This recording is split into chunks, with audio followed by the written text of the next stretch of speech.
Hello बच्चा party. तो आज हम लोग क्लास 8th का universal adult franchises and India's electoral system के बारे में बात करेंगे। एक सेकेंड रुको। तुमने कभी सोचा है कि इंडिया में वोट सिर्फ अमीर लोग डालेंगे? ऐसा कुछ होता है क्या कि गांव का एक भी किसान वोट नहीं देगा? नहीं ना, ऐसा नहीं होता। क्या होता है कि अमीर लोग भी वोट देते हैं, गांव का किसान भी वोट देता है, एक कलेक्टर भी वोट देता है और दोनों की पावर बिल्कुल सेम होती है। तो ये कैसे होता है?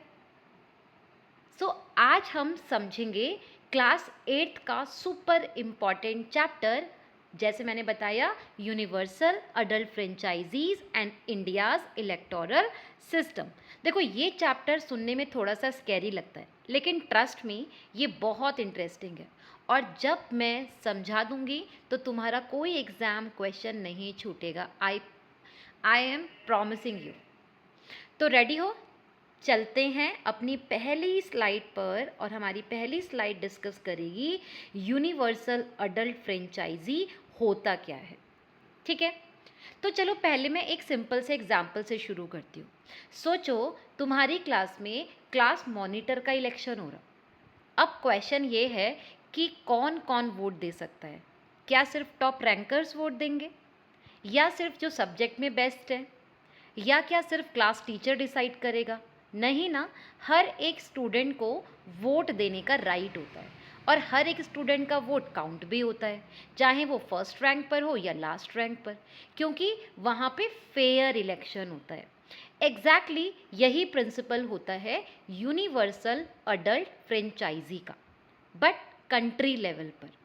तो डेफिनेशन देखो क्या दिया है कि universal adult franchise is the right of all adult citizen to vote in election regardless of caste, gender, creed, religion, economic status और educational level।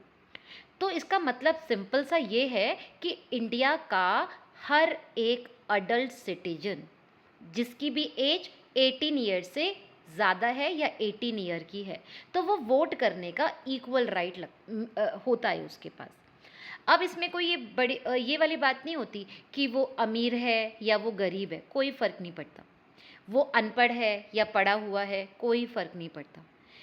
वो किस किस रिलीजन का है, इसका भी कोई फ़र्क नहीं पड़ता। वो फीमेल है या मेल है, इसका भी कोई फ़र्क नहीं पड़ता। गांव से आया, शहर से आया, इसका भी कोई फ़र्क नहीं पड़ता। तो इसका मतलब क्या हुआ? इसका मतलब हुआ कि सबका एक वोट मतलब सेम पावर। तो यही तो है यूनिवर्सल अडल्ट फ्रेंचाइजी। अब मैं आपको एक इंटरेस्टिंग सी बात और बताती हूँ। देखो, आपको पता है, जब इंडिया 1947 में आज़ाद हुआ था ना, फ्रीडम मिला था, तब इंडिया में लिटरेसी रेट केवल 14% का था। मतलब हर 100 में से केवल 14 लोग थे जो पढ़े लिखे होते थे। कुछ लोग बोल रहे थे कि एक काम करते हैं, हम ना वोट केवल पढ़े लिखे लोगों से ही दिलवाएंगे। पर जिन्होंने हमारा कॉन्स्टिट्यूशन लिखा, जो हमारे कॉन्स्टिट्यूशन मेकर्स थे, उन्होंने कहा नहीं, हर एक इंडियन को वोट देने का राइट होना चाहिए। तो सोचो कितना अच्छा डिसीजन दिया था ना उन्होंने। और ये राइट प्रोटेक्ट करता है आर्टिकल 326 को। मैंने यहाँ पे मेंशन किया था, ये देखो, आर्टिकल 326 इंडियन कॉन्स्टिट्यूशन का। तो यही जो बोला ना, क्या बोला कि हर एक को इक्वल राइट होगा वोट देने का, ये आर्टिकल 326 में हमारे राइट को प्रोटेक्ट करता है। ये नोट डाउन करना, कौन से आर्टिकल में? आर्टिकल 326 में, इसको याद रखेंगे। ठीक है, अब हम ये बात करते हैं कि क्या रीज़न से कि कॉन्स्टिट्यूशन मेकर ने यूनिवर्सल फ्रेंचाइजी को चूज़ किया। एग्ज़ाम में आ सकता है कि यूनिवर्सल फ्रेंचाइजी क्या होता है और रीज़न क्या है। तो देखो, पहला रीज़न तो यही है ना कि इंश्योर करना इक्वालिटी और फेयरनेस, कि सारे अडल्ट सिटीज़न को ये लगे कि भाई हमें कास्ट, जेंडर, इनकम, एजुकेशन, इसके ऊपर जज नहीं किया जा रहा है। सबको इक्वल राइट है वोट देने का, सबके पास फेयर चांस है वोट देने का। स्ट्रेंथन डेमोक्रेसी, इन्वॉल्व करना कि सारे सिटीजन्स डिसीजन मेकिंग में पार्टिसिपेट करें, उसी को तो डेमोक्रेसी बोलते हैं, कि जब सब लोगों को राइट होता है अपना लीडर चुनने का। तो ये हमारी डेमोक्रेसी को और ज़्यादा स्ट्रॉन्ग करता है। Break social hierarchies. भाई ऐसा ना हो कि मतलब कंट्री के अंदर ऐसा हो जाए कि भैया अमीर अमीर ही रह गए, गरीब गरीब ही रह गए, अमीरों को आप बहुत इंपॉर्टेंस दे रहे हो, गरीबों को नहीं दे रहे हो। तो प्रमोट करता है social justice, right.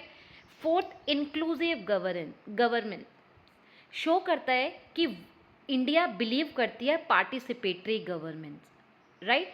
From the start of the independence, कि जैसे ही हम इंडिपेंडेंट हुए थे तब से भाई हमने सबको, इंक्लूसिव मतलब सबको साथ लेके चलना। ऐसा नहीं है कि आपने अपने आप ही डिसीजन ले लिया, नहीं, आप सबको साथ में लेके चल रहे हो और गवर्नमेंट बना रहे हो। That is inclusive government.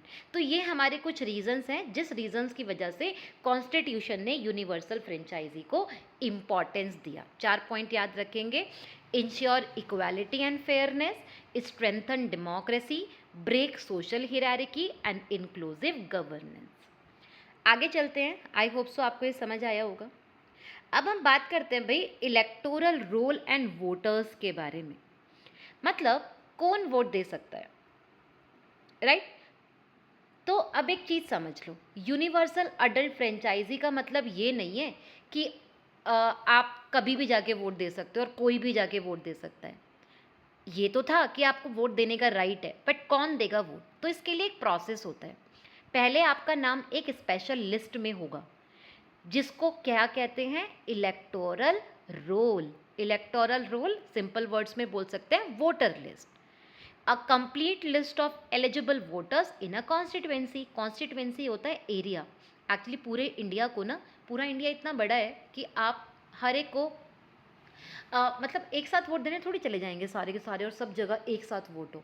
तो इंडिया इतना ज़्यादा बड़ा है कि पूरे इंडिया को 543 कॉन्स्टिट्यूएंसी मतलब एरियाज में डिवाइड किया हुआ है, राइट। तो हर एक कॉन्स्टिट्यूएंसी की क्या बनती है?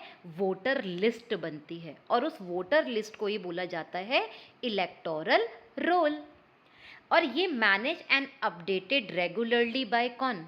कौन मैनेज करेगा, कौन अपडेट करेगा? एक हमारे पास कमीशन ऑफ इंडिया होती है जिसको हम बोलते हैं ECI, election commission of India, right. देखो ये एक ऐसा हो गया जैसे आपके घर में कोई फंक्शन है और आपने एक गेस्ट लिस्ट प्रिपेयर करी, तो भाई जिसका नाम उस लिस्ट में होगा वही तो आएगा आपके घर में, राइट। तो यहाँ पर भी वही है कि जिसका नाम वोटर लिस्ट में है मतलब इलेक्टोरल रोल में है वो ही वोट देगा, उसको वोट देने का राइट होगा। तो भाई अब ऐसा थोड़ी है कि आप नहीं डलवा सकते, डेमोक्रेसी तो है ना। जैसे ही आप 18 साल के होने वाले हो तो आप ECI के पास जा सकते हैं, ECI के पास ऑनलाइन ऑफलाइन मोड में आप अप्लाई कर सकते हो, आपका नाम भी इलेक्टोरल रोल में आ जाएगा। अब हम बात करते हैं, क्वेश्चन पूछा जाता है इलेक्टोरल रोल क्या होता है और who can vote, who can not vote. तो पहले हम बात करते हैं वोट कौन दे सकता है। तो देखो पहली बात तो भाई इंडिया का मेंबर हो, इंडिया का सिटीज़न हो। ऐसा थोड़ी कि अब कोई बाहर की कंट्री का आके हमारे यहाँ वोट देने लग जाए, नहीं। तो इंडिया का सिटीज़न होना मैंडेटरी है। सेकंड, उसकी एज भाई 18 साल या उससे ज़्यादा होनी चाहिए। अभी मैंने आपको जो बोला भाई उसका नाम इलेक्टोरल रोल में भी होना चाहिए, रजिस्टर्ड नाम होना चाहिए। Not declare of unsound mind, court ने उसको मेंटली अनसाउंड डिक्लेयर नहीं किया हुआ होना चाहिए, मतलब पागल नहीं बोला हो। कई बार कुछ लोग पागल होते हैं ना, मेंटली डिस्टर्ब्ड होते हैं, तो उनको क्या करते हैं, गवर्नमेंट ने अगर बोल दिया कि ये लोग वोट नहीं देंगे, उनको माइंड अनसाउंड डिक्लेयर किया हुआ है, तो उनको राइट नहीं होता। क्योंकि देखो उनके पास अभी kind of correction of brain है ही नहीं ना, तो वो कैसे वोट दे सकते हैं। तो अगर कोर्ट ने बोला कि भैया ये पागल है या इसका माइंड सही नहीं है तो वो वोट नहीं दे सकता। Not disqualified under any law, और ऐसा नहीं है भैया आपने कोई लॉ ब्रेक किया हो, कभी किसी का मर्डर कर दिया, कभी किसी कुछ आपने कोई बहुत बड़ा क्राइम कर दिया तो आपको वोट देने का राइट होगा, नहीं। अगर आपको लॉज ने बोला है कि आप वोट नहीं दोगे तो आप नहीं दे सकते। तो हु कैन वोट? जो इंडिया का मेंबर हो, 18 ईयर से अबव हो या 18 ईयर हो, उसका नेम इलेक्टोरल रोल में रजिस्टर्ड होना चाहिए, अनसाउंड माइंड नहीं होना चाहिए और किसी भी लॉ को ब्रेक नहीं किया हुआ होना चाहिए। Who can not vote? भाई कौन नहीं देगा?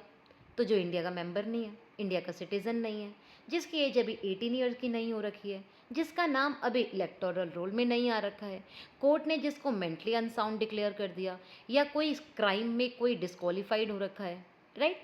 तो ये सारी चीज़ें आपको याद रखनी है कि इलेक्टोरल रोल, वोटर लिस्ट, कौन वोट दे सकता है और कौन वोट नहीं दे सकता है।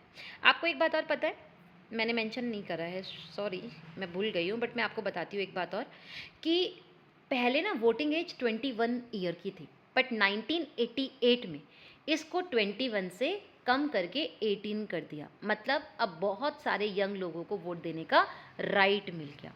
और ये इलेक्टोरल रोल कौन बनाएगा, कौन अपडेट करेगा?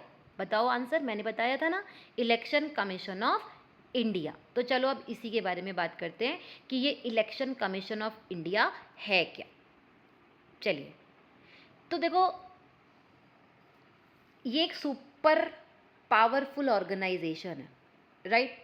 क्या नाम है? ईसीआई, शॉर्ट में बोलते हैं ईसीआई। तो सोचो, ईसीआई एक रेफरी की तरह है। जब भी इलेक्शन होंगे तो ये इंश्योर करेगा कि सब कुछ फेयर हो रहा है, कोई चीटिंग तो नहीं हो रही है, कोई किसी को बुली तो नहीं कर रहा है, कोई अपनी पावर का मिसयूज़ तो नहीं कर रहा है। तो ये सारी की सारी चीज़ें ईसीआई देख रहा है। तो ईसीआई 1950 में इस्टेब्लिश हुआ, राइट? और ये एक इंडिपेंडेंट कॉन्स्टिट्यूशनल बॉडी होती है। याद रखेंगे, पूछा जाता है what is ECI, who is ECI, something like that. तो ईसीआई 1950 में इस्टेब्लिश हुआ था और ये एक इंडिपेंडेंट कॉन्स्टिट्यूशनल बॉडी होती है। मतलब ना गवर्नमेंट इसको कंट्रोल कर सकती है, ना कोई पॉलिटिकल पार्टी, और इसका पावर ही कॉन्स्टिट्यूशन के आर्टिकल्स 324 से 329 में लिखे गए हैं। देखो, ये आर्टिकल बहुत इंपॉर्टेंट होते हैं। अगर आपसे क्वेश्चन पूछा जाए कि ईसीआई की पावर कहाँ लिखी है कॉन्स्टिट्यूशन में, तो आपको पता होना चाहिए कि आर्टिकल 324 से 329 में इसकी पावर्स लिखी गई हैं, राइट? अब ये ईसीआई का क्या रोल एंड रिस्पॉन्सिबिलिटी है? तो देखो, पहला तो इलेक्शन कंडक्ट कराना। अब ये इलेक्शन किसके लिए कंडक्ट कराएगा? Lok Sabha, Rajya Sabha, state assembly, president और वाइस प्रेसिडेंट, सबके इलेक्शन कौन कंडक्ट कराता है? ईसीआई। फर्स्ट जनरल इलेक्शन, आपको पता है कि इंडिया का पहला जनरल इलेक्शन 1951 से 52 में हुआ था। 1 बिलियन से ज़्यादा लोगों ने देश में इतना बड़ा इलेक्शन देखा, दुनिया ने देखा और दंग रह गए कि भैया इतना मैसिव इलेक्शन हुआ है, राइट? वोटर्स रजिस्ट्रेशन, वोटर्स को रजिस्टर्ड करना, मतलब वोटर लिस्ट, इलेक्टोरल रोल बनाना और अपडेट करना। अगर आपका नाम उसमें ऐड होना है तो आपका नाम उसमें ऐड करना जब आप 18 ईयर्स के हो जाओगे। वोटर आईडी कार्ड इशू करना। अब आपने कभी देखा होगा, जो लोग वोट डालने जाते हैं ना, उनके पास एक वोटर आईडी कार्ड होता है। तो ये officially EPIC, electoral photo identity card बोलते हैं उसको वो बनाने का काम भी इनके पास ही होता है, मतलब इशू करने का काम भी इनके पास है। मॉडल कोड ऑफ कंडक्ट, मतलब मॉडल कोड ऑफ कंडक्ट का इम्प्लीमेंट करने का काम भी इनके पास है। इलेक्शन के टाइम कोई भी गवर्नमेंट अपनी पावर का मिसयूज़ ना करे, कोई भी जो कैंडिडेट खड़ा हुआ है वो अपने आप को अपनी पावर्स को मिसयूज़ ना करे, तो उसके कोड ऑफ कंडक्ट को भी कौन देखता है? ईसीआई देखता है। एसेसिबिलिटी मेजर्स मतलब कि जो भी ये होता है ना, मतलब क्या बोलते हैं इनको, जो ये प्रॉपर दिव्यांग लोग होते हैं जो, उनके लिए एसेसिबिलिटी इंश्योर कराना, राइट? उनके लिए रैंप बनवाना, व्हील चेयर, होम वोटिंग का सिस्टम, ये सारी की सारी चीज़ें भी ईसीआई देखता है, राइट? अब आगे बात करेंगे कि अब इलेक्शन तो हो गए, वोट भी दे दिया, अब ये वोट देने का क्या सीक्रेट है? कुछ तो सीक्रेट होगा ना, तो सीक्रेट बैलेट मतलब वोट का राज। तो अब एक इंटरेस्टिंग क्वेश्चन है मेरे पास, जब तुम वोट देते हो तो क्या कोई देख सकता है कि तुमने किसको वोट दिया? नहीं, और ये बहुत इंपॉर्टेंट होता है, इसी का तो नाम होता है सीक्रेट बैलेट। सोचो, अगर सबको पता चल जाए कि तुमने किसको वोट दिया तो क्या होगा? तुम्हारा बॉस बोल सकता है मेरे कैंडिडेट को वोट दो, वरना तुम्हारी जॉब चली जाएगी, या कोई पावरफुल आदमी तुम्हें धमकी दे सकता है। यही प्रॉब्लम सीक्रेट बैलेट सॉल्व करती है। सीक्रेट बैलेट में तुम प्राइवेट रूम में जाते हो अकेले और अपना वोट देते हो और किसी को भी पता नहीं चलता, बस तुम्हारा वोट और तुम्हारी प्राइवेसी। तो सीक्रेट बैलेट क्या है? Voting in private, so no one can knows who a persons voted for. अब ये इंपॉर्टेंट क्यों है? जैसे मैंने अभी आपको बताया, जिससे आप प्रोटेक्ट कर सकते हो वोटर्स को किसी प्रेशर में, प्रिवेंट कर सकते हो भाई कोई किसी को वो ना करे, परेशान ना करे, रिश्वत ना दे, इंश्योर करना फ्री और फेयर इलेक्शन हो रहा है, और मेंटेन करना वोटर्स की प्राइवेसी एंड डिग्निटी। अब मैं आपको एक और इंटरेस्टिंग चीज़ बताती हूँ। आपकी एनसीईआरटी बुक में ना एक इंटरेस्टिंग सा एग्जाम्पल दिया है, ध्यान से सुनना। सवोदया स्कूल का grade 8 class representative election, right. Election officer कौन है यहाँ पे? Miss Usha. That means completely independent, no bias, bias मतलब किसी के साथ पार्शियलिटी नहीं कर रही है, नो फेवरेटिज्म। 3 कैंडिडेट हैं हमारे पास, कौन? अहमद, गुरमीत और रवि। सबको इक्वल प्लेटफॉर्म मिला। स्पेशल अरेंजमेंट हुआ है कि जो नेहा नेहा है वो विजुअली इम्पेयर्ड है, मतलब वो देख नहीं सकती, वह कम देख सकती है या तो उसके लिए ब्रेली बैलेट अरेंज किया गया। वोटिंग कैसे हुआ? सीक्रेट बैलेट से हुआ, प्रिवेसी गारंटेड थी। रिजल्ट क्या हुआ? गुरमीत को 12 वोट पड़े, रवि को 10, अहमद को 8, और एक बैलेट इनवैलिड था। तो विनर कौन हुआ भाई? गुरमीत जीत गई FPTP सिस्टम से।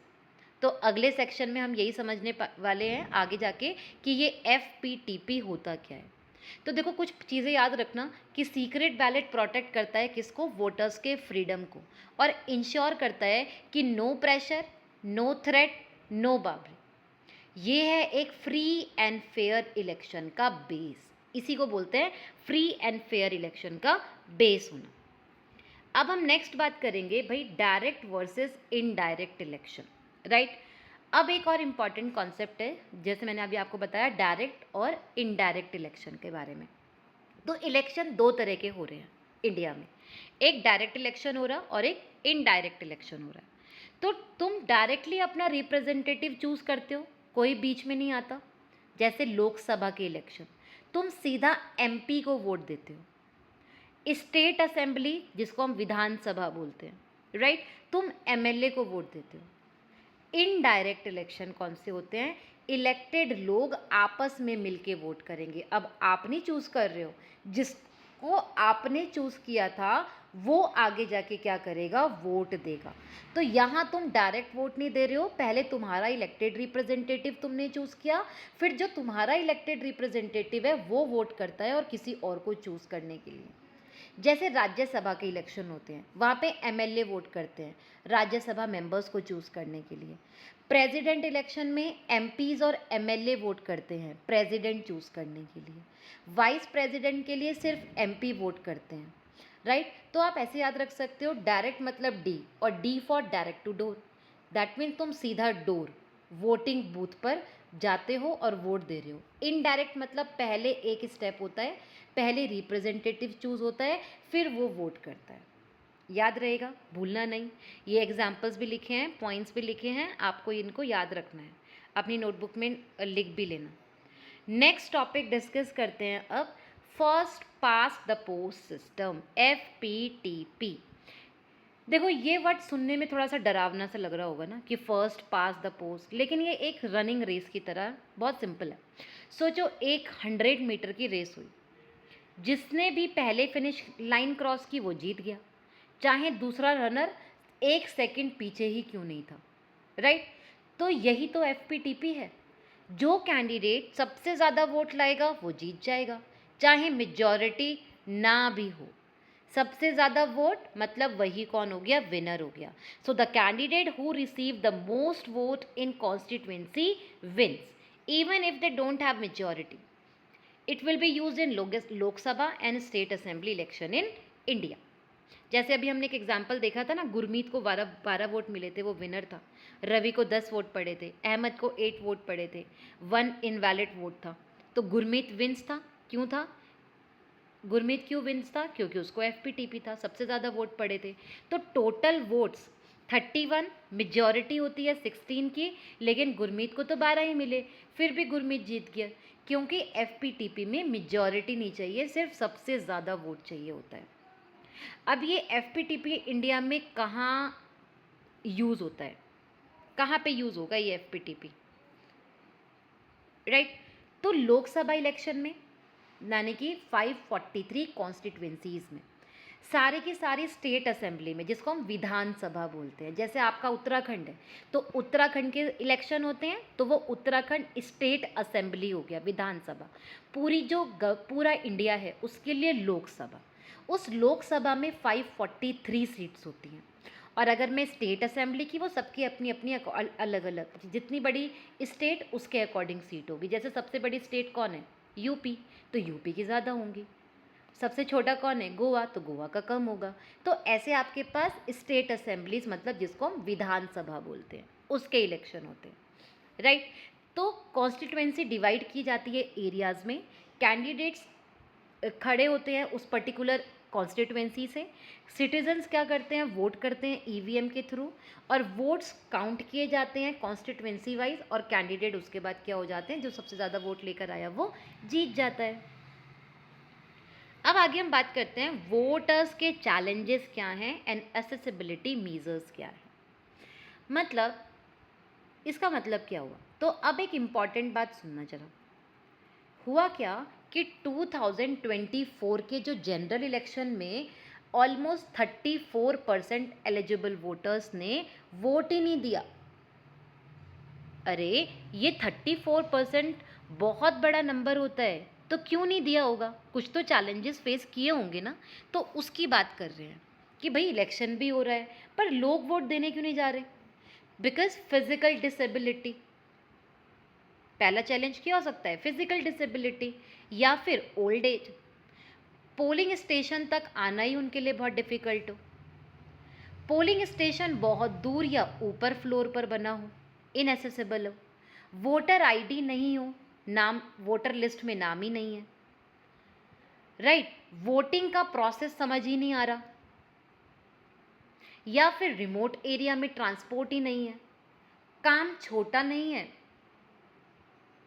वोटिंग डे पर छुट्टी ही नहीं है उसकी, तो वर्क और फैमिली कमिटमेंट हो गया उस दिन के लिए, पुअर ट्रांसपोर्टेशन जैसे मैंने अभी आपको बताया। So these are the challenges जो कोई आदमी फेस कर रहा है, जिसकी वजह से वो वोट देने जा ही नहीं रहा।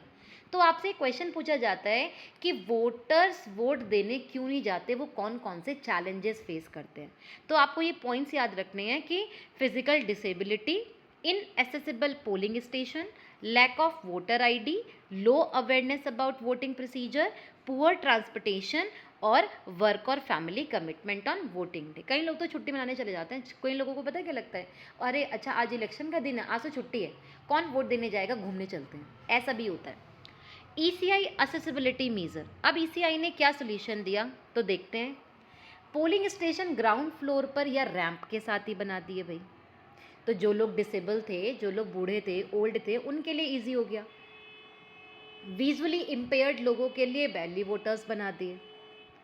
ईवीएम पर फीचर्स ही दे दिया कि आँख से नहीं दिख रहा है तो हाथ से फील करके देख लो। पीडब्ल्यूडी जो वोटर्स के लिए अलग क्यूज़ बना दी कि उनको वेट ही ना करना पड़े। व्हील चेयर्स फ्री में अवेलेबल करवाई, फ्री में ट्रांसपोर्ट अवेलेबल करवाया, फ्री में उनको असिस्टेंस दे दिया, राइट। तो ये वो क्यों कर रहे हैं? होम वोटिंग भी करा दिया, अगर चलना मुश्किल हो रहा है तो घर पे ही आके वोट दे दो। तो यार ये सब सुन के दिल खुश हो जाता है ना कि इंडिया में डेमोक्रेसी सिर्फ पेपर पे नहीं है। ईसीआई एक्चुअली इंश्योर भी कर रहा है कि सबको वॉइस काउंट हो, सबका वोट काउंट हो, राइट। अब हम बात करते हैं चैप्टर ख़त्म करके कि एक फाइनल सा रीकैप ले लेते हैं। तो सबसे पहले रीकैप करते हैं, 1 मिनट में पूरा चैप्टर रिवाइज हो जाएगा। यूनिवर्सल अडल्ट फ्रेंचाइजी मतलब हर 18+ इंडियन सिटीजन को वोट देने का राइट है, आर्टिकल 326। इलेक्टोरल रोल, वोटर्स की लिस्ट,